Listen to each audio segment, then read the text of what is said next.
मैं उर्दू रुक़ैया तारिक के संग के साथ रुक़ैया तारिक आपके संग और साथ साथ। प्यारे प्यारे मेरे मैट्रिक के स्टूडेंट्स, आपकी जो तैयारी का आगाज़ हो चुका है और एग्ज़ाम की तैयारी का आगाज़ हम कर चुके हैं। ग्रामर काफ़ी कुछ समझ चुके हैं। आज थोड़ी सी और ग्रामर समझेंगे और वो ग्रामर में क्या समझने वाले हैं वो ये कि इसमें फ़ाइल, इसमें मफ़ूल, इसमें मुआवज़ा। इसमें फ़ाइल क्या होता है? बड़ी आसान सी बात है।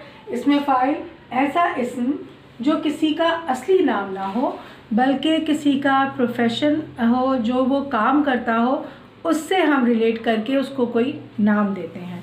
जैसे मसलन भीख मांगने वाला, उसका काम क्या है? भीख मांगना।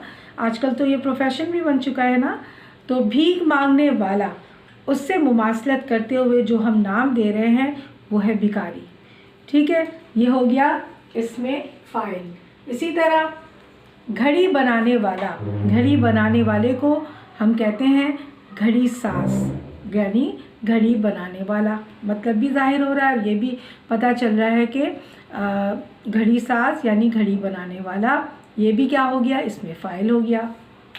इसी तरह हुकूमत करने वाला, उसको कहते हैं हाकिम। हर वो नाम जिससे उसका काम करने का तरीका और काम करने का प्रोफेशन ये सब कुछ ज़ाहिर हो रहा हो तो उसको हम कहते हैं इसमें फ़ाइल। सेकंड है आपका, दूसरा है इसमें मफ़ूल। आखिर इसमें मफ़ूल क्या होता है? इसमें मफ़ूल वो इस्म जो काम की मुनासबत से फ़ाइल के बजाय इस्तेमाल हो। ठीक है, काम की मुनासबत से फ़ाइल ऊपर पढ़ा था ना हमने, क्या होता है? उसके बजाय इस्तेमाल हो।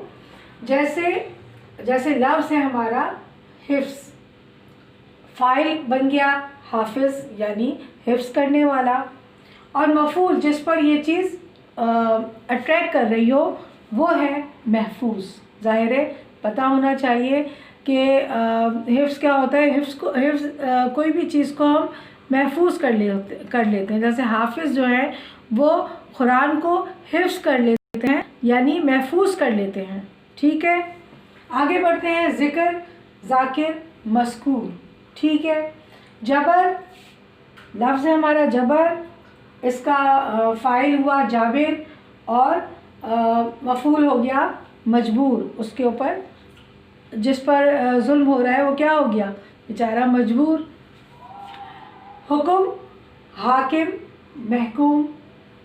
खल्क, तख्लीक को कहते हैं खल्क, खालिक बनाने वाला।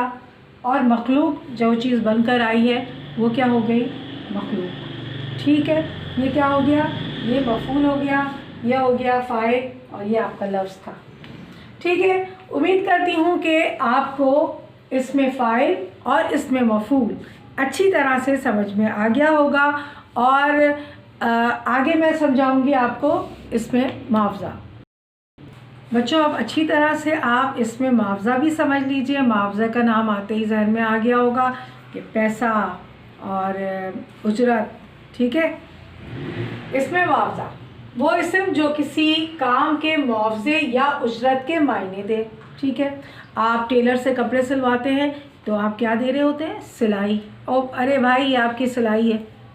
और इसी तरह आप धोबी से कपड़े धुलवाते हैं तो उसको मुआवज़ा देते हैं ना, तो उसको आप क्या कहते हैं? ये लो भाई साहब आपकी धुलाई। ठीक है, यानी जो कपड़े धोकर लाया है वो उसके पैसे, उसके उजरत। इसी तरह जब दुपट्टों को रंगवाते हैं और उसकी रंगाई के पैसे देने होते हैं तो आप यही कहते हैं ना, ये दुपट्टों की रंगाई है, आप रख लीजिए। तो यानी इसमें मुआवज़ा जो है वो फ़ेल से ही निकला है। फ़ेल क्या होता है कि ये जो दर्जी बैठा हुआ सिलाई कर रहा होता है उसकी जो उजरत होती है उसको हम सिलाई कहते हैं, धुलाई, रंगाई। बस एक बात समझ लीजिए, इसमें मुआवज़ा क्या होता है? किसी भी चीज़ की जो हम उजरत या मुआवज़ा देते हैं उसे हम इसमें मुआवज़ा कहते हैं। उम्मीद है आपको इसमें मुआवज़ा अच्छी तरह से समझ में आ गया होगा। अब बच्चों जल्दी से आप समझ लीजिए कि इसमें जमा क्या होता है। जमा बहुत सारी चीज़ों के मजमूए को कहते हैं ना। جب ایک طرف جمع ہو جاتے ہیں، پلس کو کہتے ہیں، ایک کے بعد ایک چیزیں جو جمع ہوتی رہتی ہیں، وہ اسم جو کئی چیزوں کے مجموعے کو کہتے ہیں، وہ اسم ہے اس میں جمع، کئی چیزوں کے مجموعے کو اس میں جمع کہتے ہیں، ٹھیک ہے۔ جیسے بہت سارے فوجی جب مل جاتے ہیں تو کیا کہلاتے ہیں؟ افواج یا فوج۔ جماعت، لشکر، ڈھیر، گندم کا ڈھیر، انبار، ٹھیک ہے، یہ سب کیا ہے؟ یہ سب کے سب اس میں جمع میں شامل ہیں، ٹھیک ہے۔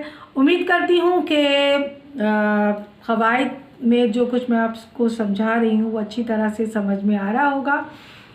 آگے مجھے شاید آپ کو حرف کی تعریف اور حرف کی اقسام سمجھانی ہے، انشاءاللہ اگلے ویڈیو میں زندگی رہی تو میں وہ آپ کو سمجھاؤں گی۔ تب تک کے لیے رقیہ طارق کو اجازت دیجیے۔ اگر ویڈیو تھوڑا سا بھی پسند آ رہا ہے تو ایک لائک تو بنتا ہی ہے، اور اس چینل کو زیادہ سے زیادہ سبسکرائب کریں تاکہ میرے ملک کے زیادہ سے زیادہ بچوں کا فائدہ ہو سکے۔ اجازت دیجیے، اللہ حافظ۔